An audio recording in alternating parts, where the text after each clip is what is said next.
I've been doing search and rescue, SAR work for 8 years, and I thought I'd seen it all. People get lost in the woods all the time. Hikers, hunters, campers.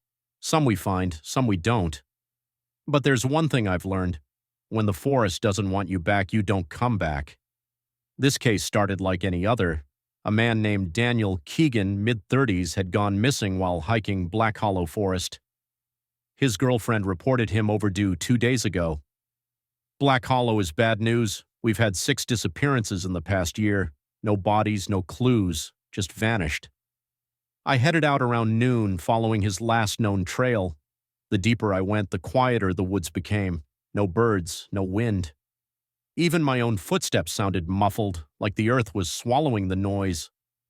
After about 4 miles in, I found it. His backpack. It lay in the dirt, half buried under leaves. The fabric slashed open like something had torn it apart. The contents, water bottle, protein bars, first aid kit, were all untouched. No signs of an animal attack, no blood.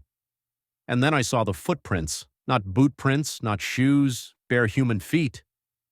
They circled the backpack, pressing deep into the mud.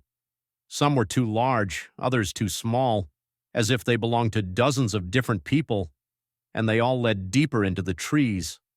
I should have turned back. I should have called for backup.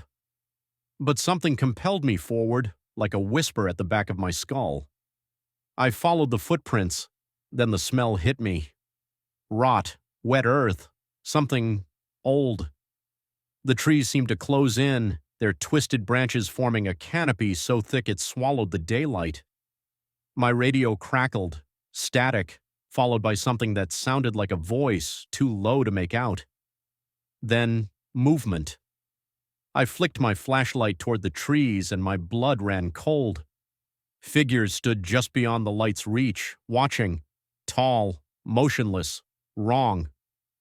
My beam caught a glimpse of rotting flesh stretched over exposed bone, faces that weren't quite right, mouths hanging open, lips too dry and cracked to move. Empty black pits where eyes should be. They weren't alive, but they weren't dead either. I turned to run. Something heavy crashed into the back of my skull. Everything went dark. I woke up to whispers. The ground beneath me was cold, damp. My wrists and ankles were bound with something that felt organic, not rope, not plastic, something dry, fibrous, like old tendons. I wasn't alone. I opened my eyes. The camp stretched before me. Flickering torches cast long, writhing shadows against the trees. Dozens of men, emaciated, hollow-eyed, huddled in crude wooden cages, their bodies gaunt and trembling. Some were alive. Others, I wasn't sure. And then there were them.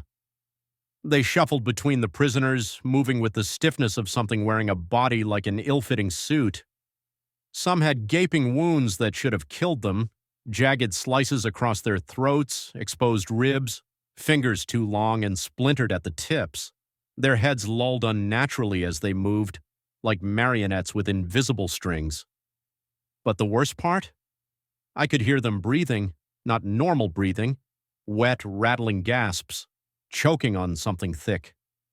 Beyond them, in the center of the camp, stood the altar, a monstrous effigy towering 15 feet tall, made of twisted branches and lashed bones.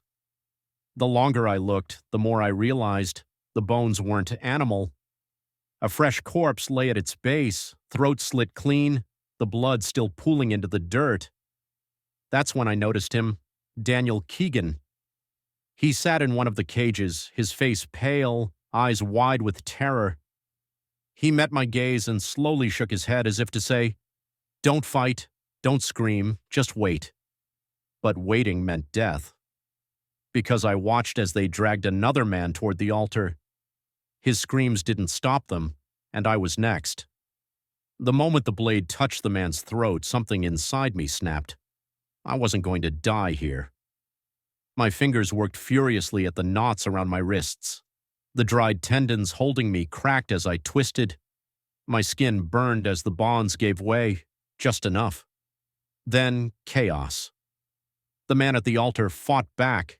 He kicked and thrashed, knocking one of the corpse things off balance. It stumbled, letting out a sick, wheezing groan. The others turned toward the commotion. I took my chance. I ripped my hands free, lunged forward, and grabbed the nearest weapon I could find, a rusted hatchet still sticky with old blood. One of the creatures lunged at me. I swung. The blade sank into its ribs, but it didn't scream. It didn't bleed. It just turned its hollow, gaping eyes toward me and kept coming. Behind me, the prisoners broke loose. Daniel and the others shoved at the cages, using their bodies to crash through the rotting wood. The camp erupted in madness, men fighting, corpses flailing, bodies falling into the fire. Then I heard it, a deep, inhuman groan. I turned. The effigy was moving. The twisted limbs of bone and branches began to unfold, like a monstrous insect waking from a deep slumber.